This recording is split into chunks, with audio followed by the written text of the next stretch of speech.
سلطان صلاح الدین ایوبی کے ہمیں کریکٹر کو سمجھنے کے لیے یہ سمجھنا پڑے گا کہ جو ان کا دور تھا اس ٹائم پہ ہو کیا رہا تھا۔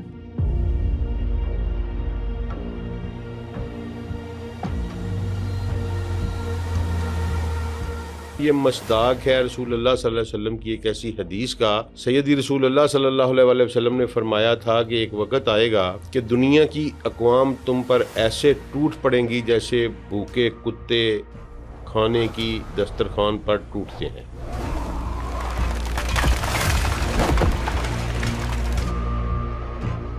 کروسیڈرز تھے کون؟ فاطمید خلافت مصر میں قائم کر رکھی تھی۔ جھوٹا اور مکار شخص تھا۔ فرانس کے دورے پہ آیا تو اس نے پبلک سے خطاب کیا تو اس نے آگ لگا دی وہاں۔ انہوں نے جا کے یروشلم پہ حملہ کر کے تو فلسطین کو قبضہ کر لیا اور سلجوکیوں سے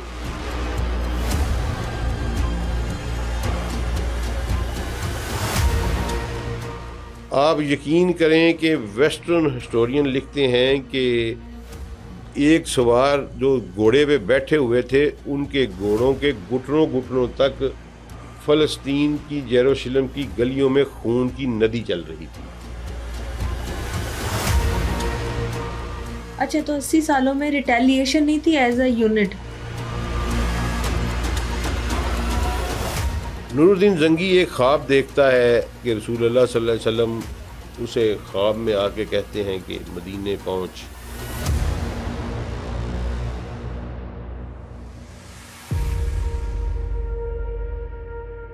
جب بیت المقدس غیروں کے قبضے میں تھا اور مسلم دنیا پر خوف کا سایہ تھا، تب ایک ایسا جوان اٹھا جس نے اتہاس بدل دیا۔ دنیا اسے شیر اسلام کے نام سے جانتی ہے۔ ہم بات کر رہے ہیں صلاح الدین ایوبی کی۔ آج کے ایپیسوڈ میں ڈاکٹر عبدالسلام عارف سے ہم نے جانا کہ صلاح الدین ایوبی کون تھا، اس نے بیت المقدس کو کیسے فتح کیا اور کروسیڈرز کا کیا انجام ہوا۔ تو یہ سب باتیں جاننے کے لیے آج کے ایپیسوڈ کو اینڈ تک ضرور دیکھیں۔ سر، آج کے ایپیسوڈ میں آپ سے ہسٹری کا بہت بڑا نام صلاح الدین ایوبی، ان کو ہم انصاف کا رہنما، بہت ہی پریسٹیجیس سلطان کہہ کر یاد تو کرتے ہیں، لیکن سلطان صلاح الدین ایوبی کے ہمیں کریکٹر کو سمجھنے کے لیے یہ سمجھنا پڑے گا کہ جو ان کا دور تھا اس ٹائم پہ ہو کیا رہا تھا۔ جی دیکھیں، یہ بہت ہی امپورٹنٹ چیپٹر ہے، not only for Muslim history بلکہ یہ ویسٹرن یورپین ہسٹری کا بھی ایک بہت امپارٹنٹ ایونٹ ہے اور بہت امپارٹنٹ واقعہ ہے۔ اس کے علاوہ یہ مصداق ہے رسول اللہ صلی اللہ علیہ وسلم کی ایک ایسی حدیث کا۔ سیدی رسول اللہ صلی اللہ علیہ وسلم نے فرمایا تھا کہ ایک وقت آئے گا کہ دنیا کی اقوام تم پر ایسے ٹوٹ پڑیں گی جیسے بھوکے کتے کھانے کی دسترخوان پر ٹوٹتے ہیں۔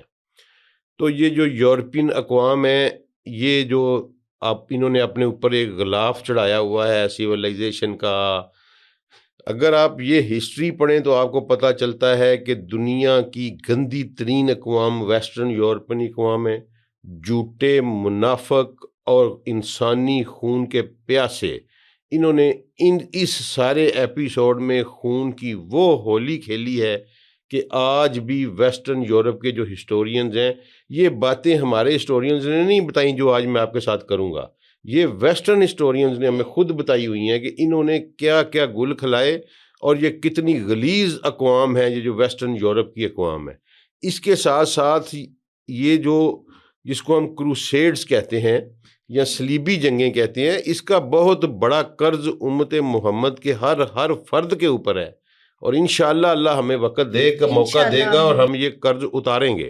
جو آپ نے بات کی کہ حالات کیا تھے، دیکھیں صلاح الدین ایوبی علیہ رحمہ پہ بات کرنے سے پہلے یہ جاننا بہت ضروری ہے کہ کیونکہ صلاح الدین ایوبی کا جو مین ہیروئک ایکٹ ہے وہ ہے کہ انہوں نے بیت المقدس کو لبریٹ کروایا تھا صلیبیوں سے، ٹھیک ہے، لیکن یہ جاننا بہت ضروری ہے کہ بیت المقدس ان تک پہنچا کیسے اور یہ کروسیڈرز تھے کون؟ اور کیونکہ رسول اللہ صلی اللہ علیہ وسلم کے فوری بعد جناب عمر ابن الخطاب کے دور میں مسلمان بیت المقدس پر قبضہ کر چکے تھے اور مسلمانوں کی ہی حکومت تھی۔ یہ کروسیڈز کے پاس یا کرسچنز کے پاس، یہ یورپین کے پاس کیسے چلا گیا، یہ جاننا بہت ضروری ہے۔ جب تک آپ یہ نہیں جانتے کہ صلیبی جنگوں کا آغاز کیوں ہوا، اس کے پیچھے کیا، اس وقت تک صلاح الدین ایوبی سمجھ میں نہیں آئے گا۔ لہٰذا میں تھوڑا سا آپ کو یہ بتاتا چلوں مختصر سا کہ اس دور میں یہ بات ہے 11ویں صدی کی آخر کی، 1090 سے یہ بات کام شروع ہوا. اس مسلمانوں کی جو عباسیڈ خلافت تھی بغداد میں وہ کمزور تھی، اور سلجوق جو تھے وہ بڑے سٹرانگ ہو گئے تھے، وہ بھی مسلمان ہی، اور ان کا بہت انفلوئنس تھا. ان کی ہمسائے کے اوپر سلجوق ایکچوئل یہ تھے، یہ ٹرکش قبائل تھے اور ان کے غلام تھے، یہ انہوں نے سلجوق سلطنت بنائی تھی. تو یہ جو تھے ٹرکش قبائل بالکل بیٹھے ہوئے تھے ایسٹرن رومن امپائر، جس کو آج ہم استنبول کہتے ہیں، اس وقت کانسٹنٹی نوپل کہتے تھے اس کو، یا قسطنطنیہ کہتے تھے، وہ ایسٹرن رومن امپائر کا ہیڈ کوارٹر تھا. اچھا، اب جتنی تیزی سے یہ ترک جو تھے، یہ سلجوقی سلطنت جتنی تیزی سے ترقی کر رہی تھی اور طاقت پکڑ رہی تھی، ایسٹرن رومن امپائر کے ایمپرر کو یہ فکر لاحق ہوئی کہ کسی نہ کسی طریقے سے میں پورے یورپ کو اپنی مدد کے لیے بلا لوں، ورنہ یہ مجھے کھا جائیں گے. یہ پہلا فیکٹر تھا صلیبی جنگوں کا.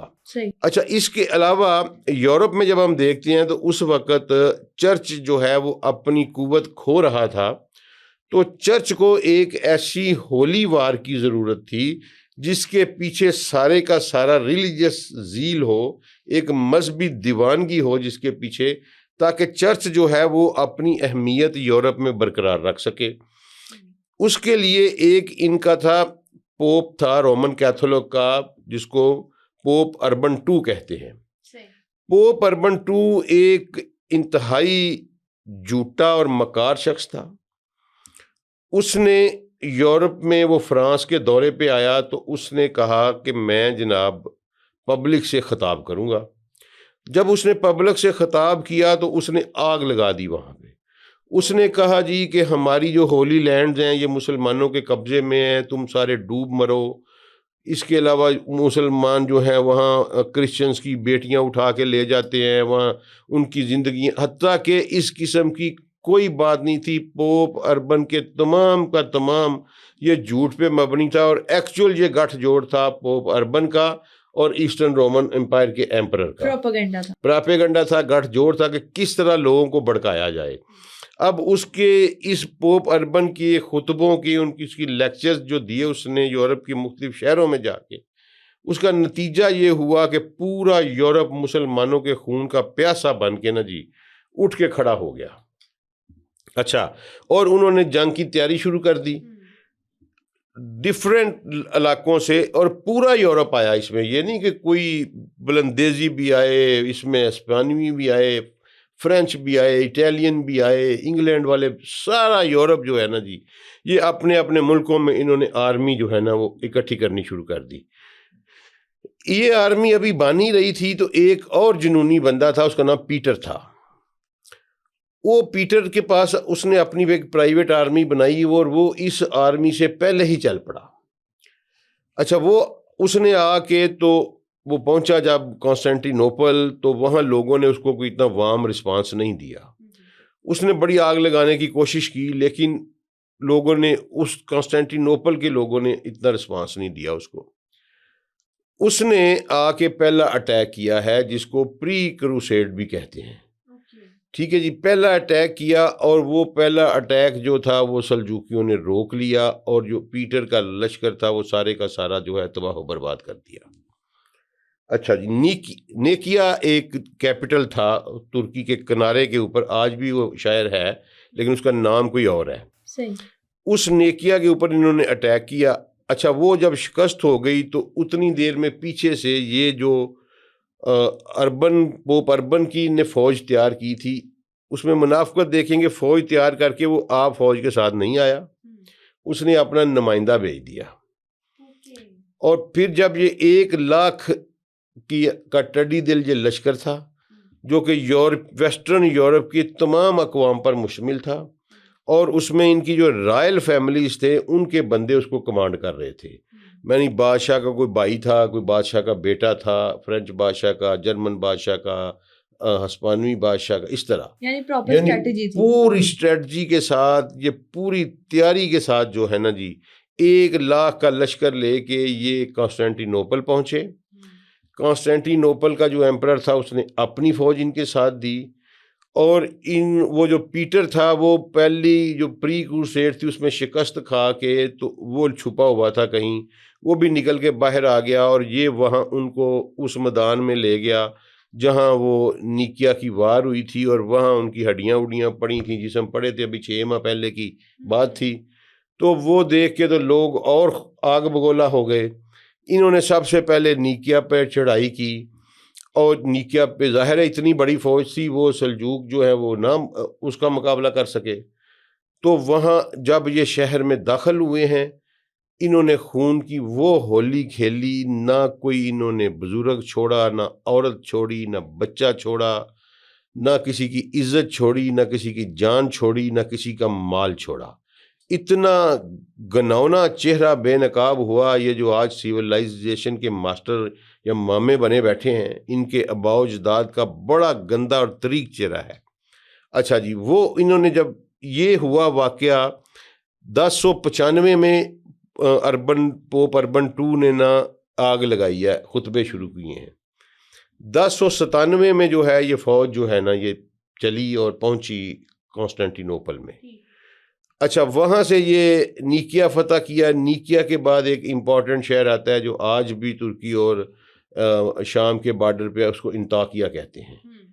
ٹھیک ہے جی، انطاکیہ کو فتح کیا انہوں نے۔ اس کے بعد وہاں بھی انہوں نے سیم خون کی ہولی کھیلی۔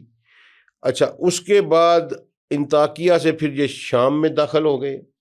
رستے میں جو مسلمانوں کا قلعہ آیا، جو مسلمانوں کی بستی آئی، جو مسلمانوں کا قبیلہ آیا، یہ صرف خون کی ہولی کھیلتے چلے گئے، کوئی اور کام انہوں نے نہیں کیا۔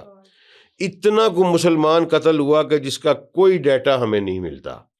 اچھا، اس وقت مسلمانوں کی حالت یہ تھی کہ جو بغداد کا خلیفہ تھا وہ سلجوقیوں کے، سمجھ لیں کہ ان کے انفلوئنس کے انڈر تھا، اور اس سے بغاوت کی ہوئی تھی، شیعہ علیحدہ ہوئے تھے۔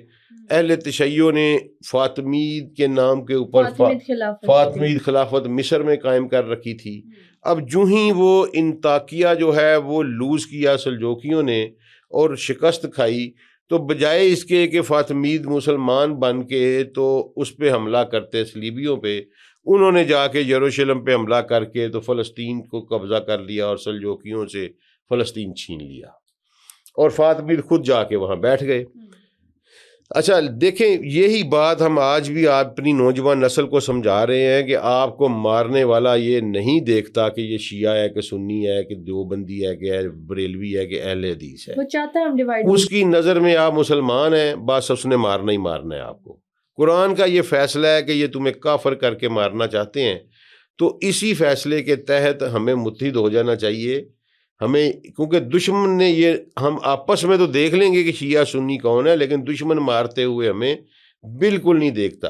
موجودہ صدی میں بھی یہی ہوا ہے۔ دیکھیں، اس نے عراق میں انہوں نے نہیں دیکھا کہ شیعہ مار رہا ہے، انہوں نے سنی بھی مارے ہیں، شیعہ بھی مارے ہیں، اہل حدیث بھی مارے ہیں، بریلوی بھی مارے ہیں، سارے مارے ہیں انہوں نے۔ تو دشمن یہ نہیں دیکھتا کہ وہ صرف یہ دیکھتا ہے کہ یہ محمد رسول اللہ کا کلمہ پڑھتے ہیں تو وہ ہمارے خون کے پیاسے ہیں۔ یہی کچھ ہوا۔ یہ وہ پھر سارے علاقے فتح کرتے کرتے یہ تقریباً میرا خیال ہے 1099 میں نا جی، جولائی کے مہینے میں انہوں نے جا کے تو یروشلم کا محاصرہ کیا ہے۔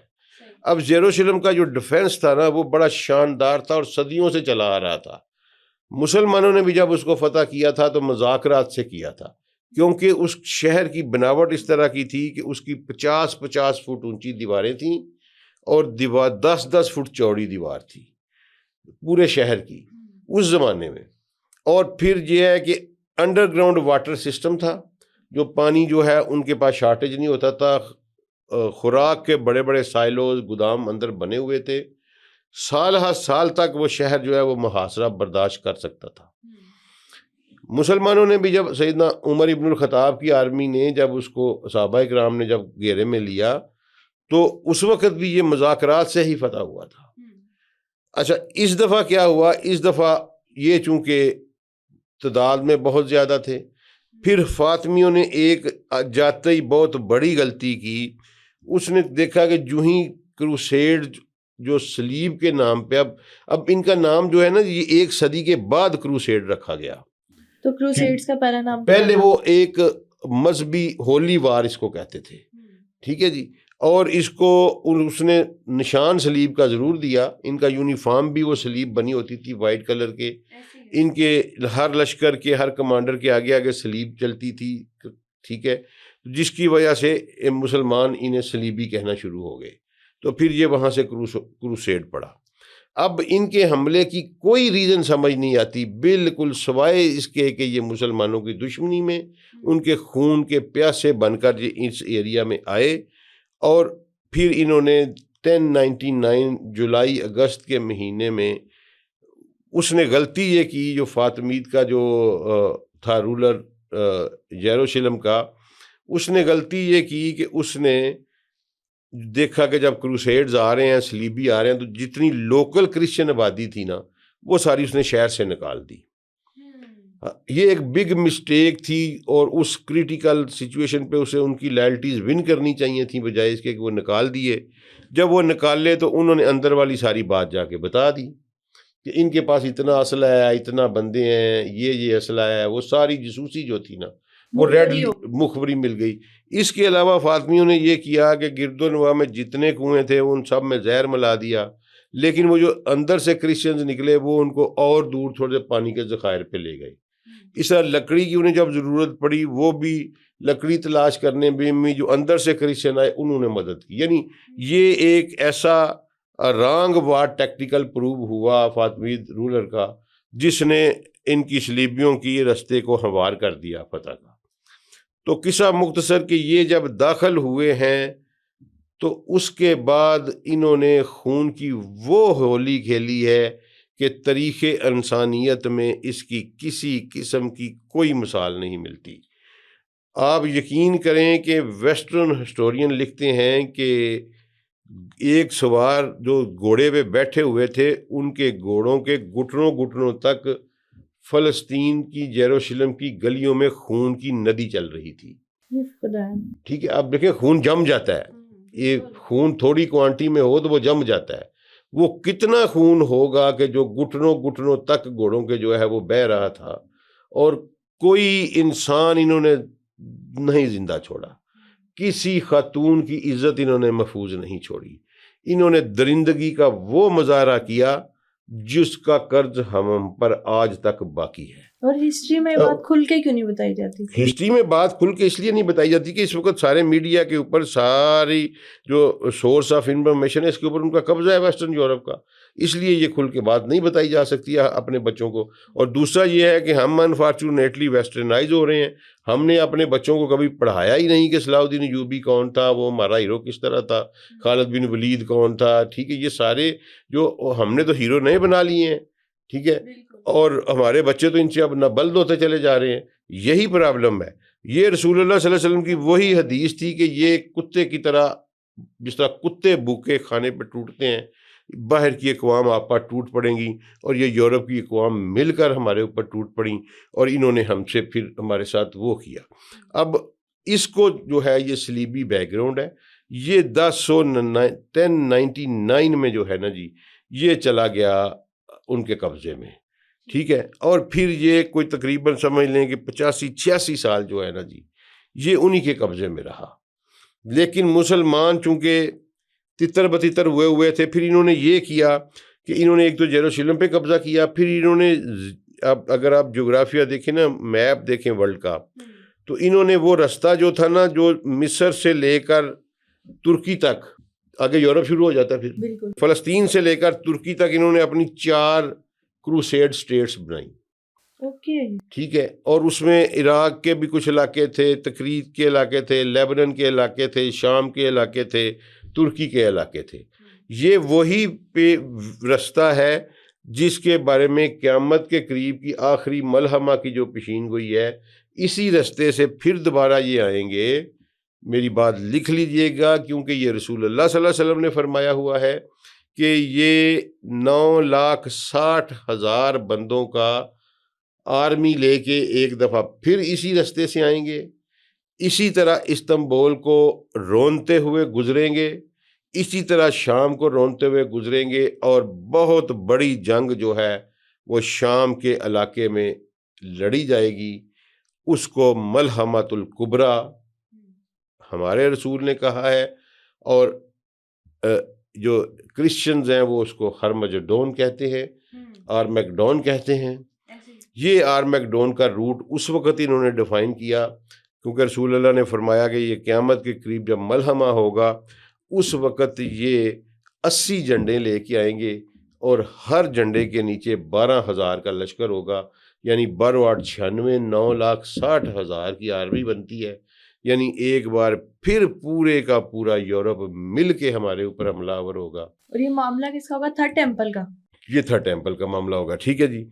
اچھا، اس کے بعد انہوں نے 1099 میں جب اس پہ قبضہ کر لیا تو پھر مسلمانوں میں کوئی تھوڑی سی لہر اٹھی، کوئی شرمندگی محسوس ہوئی، کوئی بڑے بڑے جو لوگ جید سردار تھے، کوئی عالم تھے، وہ خلیفہ کے پاس گئے کہ بھئی آپ انتقام لیں، لیکن ان کے پاس اتنی کیپیسٹی نہیں تھی، اور کوئی مسلمان حکمران اس قابل نہیں تھا کہ وہ ان کے ساتھ ٹکر لے سکتا۔ دوسرا، انہوں نے چونکہ پیچھے سے پورا یورپ ان کو سپورٹ کر رہا تھا، آرمیز آ رہی تھیں، ساتھ ساتھ جناب مسلم دنیا ٹکڑے ٹکڑے نا اتفاقی کا شکار تھی، ان کو فائنینشیل ایڈز آ رہی تھیں۔ پھر یورپ میں اس وقت جشن منایا گیا پورے کا پورا کہ ہولی لینڈز کے اوپر ہم نے قبضہ کر لیا ہے، اور وہ ان کے لیے سمجھ لیں کہ ایک جس طرح ہماری وابستگی ہے مکہ مدینہ سے اس طرح کی بنا دی انہوں نے، اور پھر انہوں نے چندے دینے شروع کر دیے، زائرین آنا شروع ہو گئے۔ تو یہ پورا ٹریک جو ہے نا اس کے اوپر، یعنی یہ یورپ سے شروع ہو کے، یونان سے شروع ہو کے باسفورس بے، اور پھر اس کے بعد کانسٹینٹینوپل، استنبول، اور آگے انطاکیہ کے بعد سیریا کے بعد جو ہے نا جی یہ لیبنن، ٹھیک ہے، لیبنن اور جیروسلم، یہ سارا جو ہے نا انہوں نے پورے ٹریک کے اوپر قبضہ کر لیا، اور مسلمانوں کی خون کی ہولی انہوں نے ایک دن نہیں کھیلی، انہوں نے 80 سال جہاں کہیں ان کو مسلمان نظر آیا انہوں نے اس کی عزت بھی لوٹی، انہوں نے ان کا جان بھی لوٹی اور اس کا مال بھی لوٹا۔ اچھا، تو 80 سالوں میں ریٹیلیشن نہیں تھی ایز اے یونٹ؟ نہیں، کیونکہ یونٹی تھی نہیں، ٹھیک ہے جی۔ ریٹیلیشن پھر جب ڈیولپ ہوئی، وہ پھر یہی میرا مطلب ہے، یہ ایک کرد خاندان تھا، ٹھیک ہے، یہ بیسیکلی تکریت ایک آج بھی قصبہ ہے عراق میں، ٹھیک ہے، یہ تکریت کے رہنے والے تھے، اور یہ صلاح الدین ایوبی کے چچا اور ان کے والد، ٹھیک ہے جی، نور الدین زنگی اور عماد الدین زنگی، یہ 2 بھائی تھے، ٹھیک ہے۔ یہ چھوٹے سے ایک ٹکڑے کے اوپر انہوں نے پہلے اپنی حکمرانی بنائی، پھر یہ آہستہ آہستہ آہستہ آہستہ جو ہے نا جی، کون فوج میں جنرل؟ نہیں، یہ قبائلی سردار تھے، کردوں کے قبائلی سردار تھے، وہاں سے انہوں نے پرائیویٹ آرمی بنائی اپنی، ٹھیک ہے، اور پھر آہستہ آہستہ انہوں نے اپنا انفلوئنس جو ہے نا وہ بڑھانا شروع کیا۔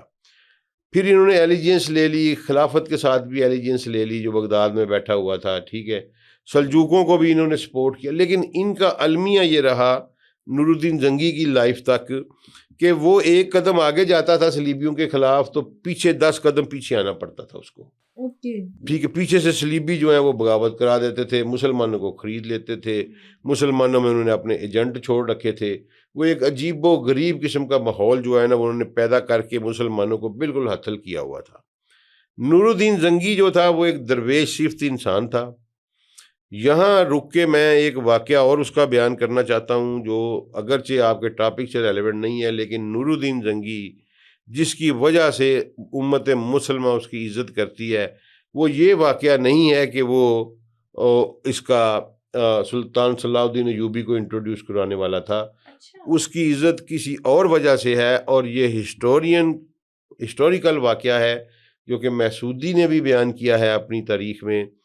وہ یہ تھا کہ ایکچول ہوا یہ کہ تکریک کے ساتھ ایک ریجن ہے کرک، ٹھیک ہے جی، ہمارے بھی ادھر پاکستان میں کرک ہے لیکن یہ ادھر کرک ہے۔ کرک کا ایک حکمران جہاں انہوں نے یہ صلیبی اسٹیٹ بنائی تھی نا، اس کا حکمران تھا ایک ریجنالڈ۔ رجنالڈ جو تھا نا انتہائی متعصب قسم کا عیسائی تھا، انتہائی دہشت گرد قسم کا.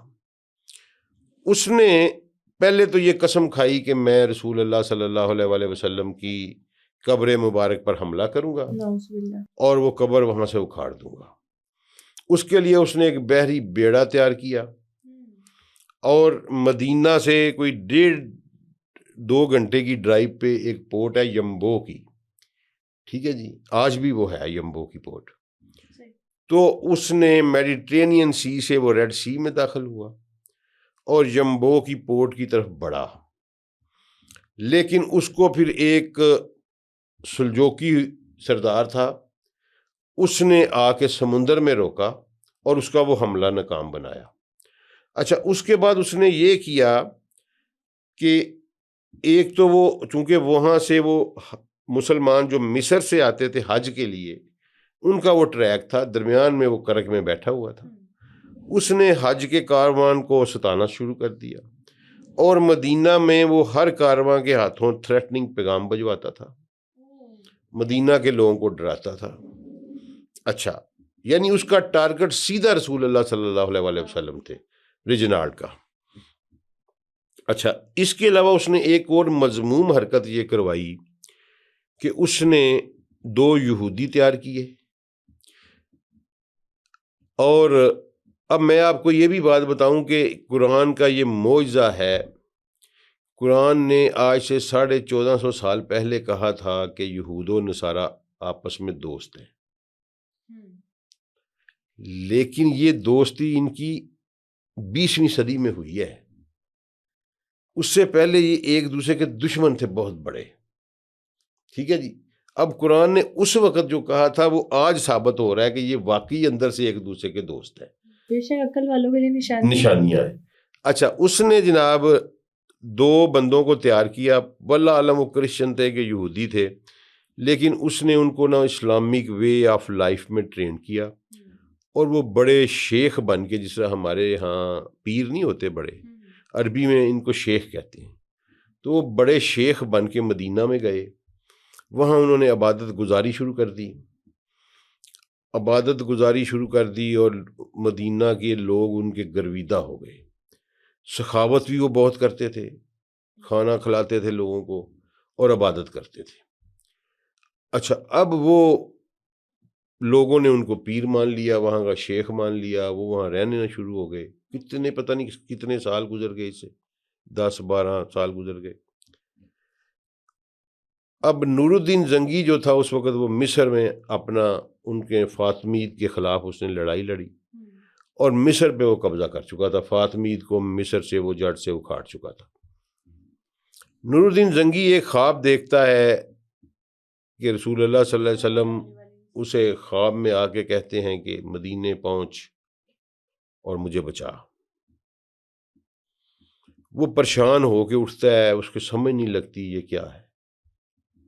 پھر وہ اگلا دن پھر یہی خواب، تیسرے دن پھر یہی خواب. تیسرے دن جب اس نے یہ خواب دیکھا نا، اس نے اسی وقت جتنی کوئی ریڈلی آرمی اس کے پاس اویلیبل تھی نا، اس نے اسی وقت روانہ کر کے وہ بڑی تیز رفتاری سے وہ مصر سے مدینہ آیا.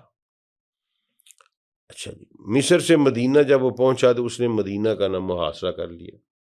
اب ظاہر ہے ظاہری طور پر تو مدینہ کے اوپر ایک مسلمان ہی حکمران تھا. اب یہاں یہ دیکھیں کہ یہ بڑی عجیب بات ہے اور یہ نصیب والوں کا نصیب ہے کہ کہتے ہیں کہ جسے چاہے اسے نواز دے، یہ در حبیب کی بات ہے. ٹھیک ہے کہ رسول اللہ نے یہ پیغام مدینہ کے گورنر کو نہیں دیا، مکہ کے گورنر کو نہیں دیا، عراق کے گورنر کو نہیں دیا، موصل کے گورنر کو نہیں دیا، کوفہ کے گورنر، مصر کے گورنر کو دیا. اس کا کوئی تعلق رسول اللہ سے ہوگا، یا وہ اس قابل ہوگا، رسول اللہ نے اس کو سمجھا، اس کا نصیب. اچھا، وہ جب مدینہ آیا نا جی، تو اس نے نا مدینہ کا جو گورنر تھا اس نے بڑی حیرانگی کا مظاہرہ کیا کہ بھائی تو کیوں آرمی لے کے مدینہ تو حرم ہے. اس نے کہا بھائی میں نہیں جانتا، نمبر 1 تو سارے میرے سے کھانا کھاؤ، میں تمام مدینے والوں کو کھانا کھلانا چاہتا ہوں. لہذا تمام مرد شہر سے باہر آ جائیں، تو اگر تم اس طرح نہیں آؤ گے تو پھر میں تمہارے ساتھ سختی کروں گا. یہ اسٹریٹجی تھی. یہ اسٹریٹجی تھی. اور اس نے کہا جی میں ہر مدینے کے ہر بندے کے لیے تحفہ لے کے آیا ہوں. اور وہ لے کے بھی آیا ہوا تھا. وہ مدینے کی پوری میل پاپولیشن اس نے باہر مدینہ شہر سے باہر منگوا لی اور خود وہ کھڑا ہو گیا. اب خواب میں رسول اللہ نے اس کو 2 چہرے دکھائے تھے کہ یہ شخص ہے، ٹھیک ہے جی، جو مجھے تنگ کر رہے ہیں. وہ اب اس سلطان نے کہا، اس کے عملے نے اعلان کیا جی کہ تحفے سلطان خود دے گا. وہ 3 دن مدینہ کے بندوں کو لائن میں لگا کے تو تحفے دیتا رہا، لیکن اسٹریٹجی یہ تھی کہ وہ چہرے پہچانتا تھا تاکہ 2 لوگوں کی پہچان ہو جائے. وہ جو رسول اللہ نے دکھائے تھے وہ چہرے ڈھونڈ رہا تھا وہ. اچھا وہ ساری آبادی گزر گئی، تحفے دے دیے، وہ بندے نہ ملے. اس نے بلایا پھر اس کے والی شہر کو، اس کو کہا کہ بھائی کوئی اور تو نہیں بچ گیا، میں اس کی بھی کوئی ایسا مدینے کا کوئی مرد جس کی خدمت نہ کی ہو، میں خدمت کرنے آیا ہوں. تو اس نے کہا جی 2 بزرگ ہیں ہمارے، 2 شیخ ہیں، وہ کسی سے نہیں ملتے، دنیا کا انہیں کسی قسم کی کوئی پرواہ نہیں، وہ صرف اللہ کی عبادت کرتے ہیں، ٹھیک ہے، اور جنت البقیع میں وہ رہتے ہیں، اللہ کی عبادت کرتے ہیں، وہ نہیں آتے. اس کے علاوہ ہر بندے کو میں باہر لے آیا ہوں. سلطان زنگی نے اپنے سپاہی بھیجے، انہوں نے کہا ان بندوں کو پکڑ لاؤ. جب وہ آئے تو وہ وہی چہرے تھے جو رسول اللہ نے دکھائے تھے. اس نے پھر ان کو لٹا لیا، ان کے خنجر تلوار گردن پہ رکھی. انہوں نے بتا دیا، انہوں نے کہا جی ہم بقی سے ایک سرنگ کھود کے تو رسول اللہ کی قبر تک پہنچ چکے ہیں، اور رسول اللہ صلی اللہ علیہ وآلہ وسلم کا جسم میں مبارک نکالنے کی تیاری میں ہے. ٹھیک ہے جی. اب سلطان بڑا گھبرایا، یہ ان بندوں کو لے کے ساتھ وہاں گیا. اب نصیب دیکھیں کیا بات ہے یار، اللہ جس کو نوازتا ہے. اس وقت رسول اللہ صلی اللہ علیہ وسلم کو دنیا سے گئے ہوئے 550 سال ہو چکے تھے. ٹھیک ہے جی، کوئی یہ سمجھ لیں کہ 560-70 ہجری کا واقعہ ہے، کیونکہ 589 ہجری میں وصال ہوتا ہے سلطان صلاح الدین ایوبی کا. تو زنگی 20-25 سال پیچھے لگا لیں اس کے. تو زنگی نے یہ کیا کہ وہ اس قبر مبارک میں اس سرنگ میں اترا وہ، اور دیکھا اس نے کہ ایک سرنگ جو ہے وہ کرتے یہ تھے کہ تھوڑی تھوڑی، پتہ نہیں کتنے سالوں سے وہ لگے ہوئے تھے، تھوڑی تھوڑی مٹی نکالتے تھے اور مٹی بقیع میں قبرستان میں بچھاتے جاتے تھے. ٹھیک ہے. اور وہ رسول اللہ صلی اللہ علیہ وسلم کی قبر مبارک تک پہنچ چکے تھے، سرکار کے قدم باہر نظر آ رہے تھے. زنگی نے سرنگ کے اندر، ٹھیک ہے، زنگی نے سرکار کے دنیا سے پردہ کرنے کے 550 سال کے بعد ہی واز سو لکی اور خوش قسمت کہ اس نے سرکار کے قدموں کو بوسہ دیا. سبحان اللہ، یہ اس کا نصیب تھا. دیکھیں مثلا ہو ہی نہیں سکتا نا، 550 سال کے بعد اس نے فزیکلی سرکار کے قدموں کو بوسہ دیا. ٹھیک ہے جی. پھر اس نے وہ بندے قتل کروائے. بندے قتل کروانے کے بعد اس نے پھر وہاں قیام فرمایا. آج بھی مسجد نبوی شریف میں جو چبوترا بنا ہوا ہے، حجرہ سیدہ الکائنات سلام اللہ علیہ کے بیک سائڈ جہاں محراب تہجد ہے، جہاں رسول اللہ صلی اللہ علیہ وسلم تہجد پڑھا کرتے تھے، اس کے بالکل سامنے ایک چبوترا بنا ہوا ہے. لوگ ہمارے جو جاتے ہیں نا، وہ اسے اصحاب صفا کا چبوترا سمجھ کے نا، تو اس پہ اس کی عقیدت کا مظاہرہ کرتے ہیں. اصحاب صفا والا چبوترا وہ نہیں ہے. میں نے اس پہ بڑی ریسرچ کی، میں چونکہ وہاں رہا ہوں تو میں نے اس پہ ریسرچ کیا. اصحاب صفا والا چبوترا مسجد نبوی کی پرانی حدود کے اندر تھا، اور مسجد نبوی کی پرانی حدود کو آج بھی برقرار رکھا گیا ہے. پلرز لگے ہوئے ہیں اور بہت کم لوگوں کو پتہ ہے. پلرز کے اوپر ایسے آپ دیکھیں تو سبز رنگ کی ایک تختی لگی ہوئی ہے اور لکھا ہوا ہے ھذا نہایا مسجد النبی صلی اللہ علیہ وآلہ وسلم، کہ یہ مسجد نبی صلی اللہ علیہ وسلم کی آخری حد تھی ان کے دور میں. ٹھیک ہے جی. تو یہ جو چبوترا ہے یہ اس حد سے باہر ہے.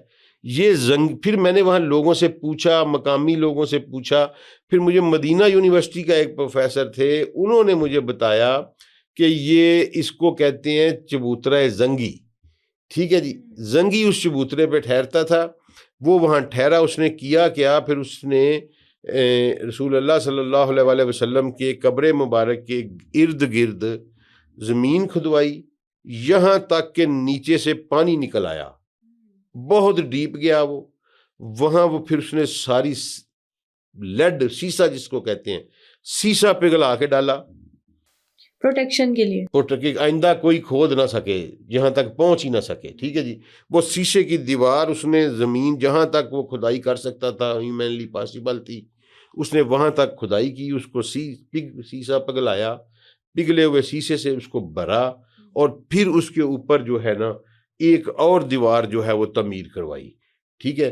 تو وہ شیشے کی دیوار آج بھی محفوظ ہے، ٹھیک ہے۔ اور یہ نور الدین زنگی کا نصیب تھا، یہ اس طرح کے لوگ تھے، ان کا یہ تعلق تھا رسول اللہ۔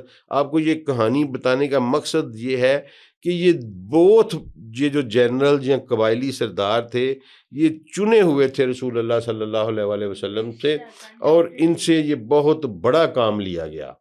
تو نور الدین زنگی نے مصر سے فاطمید کو نکال دیا، اور پھر سراؤنڈنگز میں اس نے جتنے بھی باغی مسلمان تھے ان کی تونی لگائی، پھینٹی لگائی، اس نے ان کو سیدھا کیا، لیکن پھر زندگی نے ان کو مہلت نہ دی۔ اور پھر اس کے بعد ایوبی جو تھے، ان کے والد جو تھے وہ منسٹر تھے نور الدین زنگی کے، ٹھیک ہے۔ نور الدین زنگی کی زندگی میں ہی ایوبی ان کے ساتھ اٹیچ ہو گیا، ایز اے سیکرٹری سمجھ لیں، ایز اے پرسنل اسسٹنٹ سمجھ لیں، ایز اے سولجر سمجھ لیں، لیکن یہ قریب بہت تھا نور الدین زنگی کے۔ پھر یہ آہستہ آہستہ آہستہ ترقی کرتا گیا، کیونکہ سلطان اس کو چاہتا تھا، کیپیبل تھا، آنیسٹ تھا، تو نور الدین زنگی کے بعد اس کو اقتدار مل گیا۔ اب انہوں نے ایک مشن بنا لیا کہ میں نے بیت المقدس کو آزاد کروانا ہے۔ ایوبی کی سٹوری بڑی افسانوی سٹوری ہے، ٹھیک ہے۔ میرا صحابہ اکرام رضوان اللہ علیہ مجمعین کے بعد سب سے پسندیدہ کردار جو ہے وہ سلطان صلاح الدین ایوبی ہے۔ میں اس ایپیسوڈ کو ختم کرنے سے پہلے ایک آپ کو چھوٹا سا واقعہ، اگرچہ وہ ایڈوانس واقعہ ہے، لیکن میں چونکہ رسول اللہ صلی اللہ علیہ وسلم سے نسبت ہے، پہلے زنگی کا واقعہ سنا ہے، اس طرح اس کا سناتا ہوں ایوبی کا۔ میں نے آپ کو بتایا وہ ریجنالڈ تھا کرک کا حکمران، اس نے نا ایک قافلے کو لوٹا، قافلہ حج پہ جا رہا تھا، ہماری ایک بہن تھی، وہ بڑی خوبصورت تھی، اس کی نیت اس کے اوپر خراب ہو گئی، اس نے جب اس کی عزت پہ ہاتھ ڈالنا چاہا نا، تو اس نے ایک آواز بلند کی، اس بہن نے ہماری نے، کہ واہ محمد واہ، اس کا مطلب ہے محمد میری مدد کو آؤ، ٹھیک ہے جی۔ عربی میں واہ محمد واہ جو ہے نا جی، اس کا عربک میں یہ مطلب ہے کہ اے محمد میرے حال پہ نظر کریں، میری مدد کو آئیں۔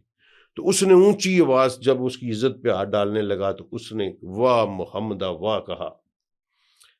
اس خبیث نے آگے سے کہا کہ آج محمد کو چھوڑ کے اس کے باپ کو بھی بلا لو نا، تمہیں میرے ہاتھ سے کوئی نہیں بچا سکے گا۔ یہ بات سلطان صلاح الدین ایوبی تک پہنچ گئی۔ سلطان صلاح الدین ایوبی نے قسم کھا لی کہ میں ریجنالڈ کو اپنے ہاتھوں سے قتل کروں گا۔ پھر اللہ نے سلطان کو وہ موقع دیا، سلطان نے ریجنالڈ کو ان بالوں سے پکڑ کر اپنے خنجر سے ایسے ذبح کیا، وہ جب ہم وہاں پہنچیں گے وہ میں آپ کو بتاؤں گا، ٹھیک ہے جی۔ تو یہ بھی وہ جو شاتم رسول تھا، وہ خبیث انسان جو تھا، اس کے بارے میں بھی ایوبی نے قسم کھائی۔ اس کا مطلب دیکھیں کتنا عشق تھا رسول اللہ صلی اللہ علیہ وسلم کی محبت کتنی تھی، ٹھیک ہے، اس شخص کے دل میں۔ اس نے کہا جی کہ میں، اور جب اس نے اس کو قتل کیا نا، چلے وہ واقعہ میں تھوڑا سا بتا دیتا ہوں، اس نے سارے بادشاہ پکڑ لیے تھے، ٹھیک ہے جی۔ حطین کی جنگ کے بعد اس میں ریجنالڈ بھی پکڑا گیا۔ اچھا، اب وہ وہاں جو بادشاہ تھا نا جی فرانس کا، اس نے کہا کہ تو ہمارے ساتھ کیا سلوک کرے گا؟ ایوبی نے کہا وہی جو بادشاہ بادشاہوں سے کرتے ہیں. اس کا مشہور جملہ ہے، ویسٹرن ہسٹری میں لکھا ہوا ہے کہ جو بادشاہ بادشاہوں سے کرتے ہیں کوئی. اس نے کہا پھر ہمیں پانی پلاؤ. ٹھیک ہے جی. اب عرب میں یہ رواج ہے کہ جس کو پانی پلایا جائے نا اس کی جان نہیں لی جا سکتی. ٹھیک ہے. اس نے کیونکہ وہ پیاسے تھے حتین میں، اس نے پیاسا پوری فوج ہی پیاس سے مار دی تھی. ایوبی کی ایسی پڑھیں گے ہم اس کو انشاءاللہ کل. اچھا اس پہ جب آگے آئے نا تو اس نے نا اس کو کہا اپنے نوکر کو کہ اس کو پانی پلاؤ. وہ تھا فرانس کا. تو اس نے نا پانی ساتھ اس کے زنجیروں میں بندھا ہوا تھا ریجنالڈ. اس نے پانی کا وہ پیالہ پکڑ کے ریجنالڈ کو دے دیا. ایوبی اپنی جگہ سے اٹھ کے کھڑا ہو گیا. اس نے کہا اس کو پانی میں نے نہیں پلایا، یہ تو نے پانی. اس نے کہا نہیں یہ پانی تو تیرا ہے. اس نے کہا نہ میں نے پانی اس کو نہیں پلایا. میں نے قسم کھائی ہے کہ میں نے اس کو اپنے ہاتھوں سے ذبح کرنا ہے. اور وہ پھر 9 بادشاہ جو تھے وہ باندھے ہوئے زنجیروں میں پڑے ہوئے تھے. اور ایوبی اپنی جگہ سے اٹھا، اس نے ان بالوں سے پکڑ کے پھر اس کو ذبح کر دیا. یہ عشق رسول ان کے سامنے. ہاں اس نے کہا میں نے پانی نہیں پلایا، میں نے چونکہ قسم کھائی ہوئی ہے کہ میں نے اس کو نہیں چھوڑنا. باقی اس نے سارے بادشاہ چھوڑ دیے، ان کو سواریاں دیں، ان کو حفاظت دی کہ جاؤ اپنے ملک میں. دشمنوں کے ساتھ کوئی ایسا رویہ کہاں. وہ میں نے آپ کو بات بتائی کہ کروسیڈ جب یروشلم میں داخل ہوئے انہوں نے کیا کیا اور کہاں ایوبی کے اس نے سب کو پیسے بھی دیے، سواریاں بھی دیں قابو پانے کے بعد. لیکن اس نے کہا ریجنالڈ کو نہیں چھوڑنا، اس نے میرے رسول کی توہین کی ہے، اس کو نہیں میں نے چھوڑنا. تو پھر انشاءاللہ آج اتنا ہی. کل یہ ہم 2 حصوں میں پورا کریں گے تو کل انشاءاللہ اس کے اوپر پھر آگے بڑھائیں. لیکن ویری امپریسو سر، جس طرح سے آپ نے بتایا کہ سلطان صلاح الدین ایوبی کی جب ہم بات کرتے ہیں تو ان کے کریکٹر پہ تو بہت بات کی جاتی ہے، لیکن اس سے پہلے یہ سمجھنا جو ضروری تھا کہ اس ٹائم پہ دنیا میں ہو کیا رہا تھا، اسپیشلی مسلم دنیا کی کیا سچویشن تھی. وہ آپ نے جیوگرافیکلی بھی بتائی، آپ نے اس کی پولیٹیکل جو سچویشن تھی وہ بھی بتائی، اور جو واقعات بتائے ویری انٹرسٹنگ. انشاءاللہ اس کو کنٹینیو کریں گے اور آپ سے باقی اسٹوری بھی سنیں گے. جی انشاءاللہ. تھینک یو سو مچ. آج کے ایپیسوڈ میں ہم نے جانا کہ صلاح الدین ایوبی کے دور میں مسلم دنیا کیسے ٹکڑوں میں بٹ چکی تھی. نیکسٹ ایپیسوڈ میں ہم جانیں گے کہ صلاح الدین ایوبی نے اپنی اسٹریٹجی سے کیسے کروسیڈرز کو بھگایا. یہ سب باتیں جاننے کے لیے اگلی ایپیسوڈ کو اینڈ تک ضرور دیکھیے گا.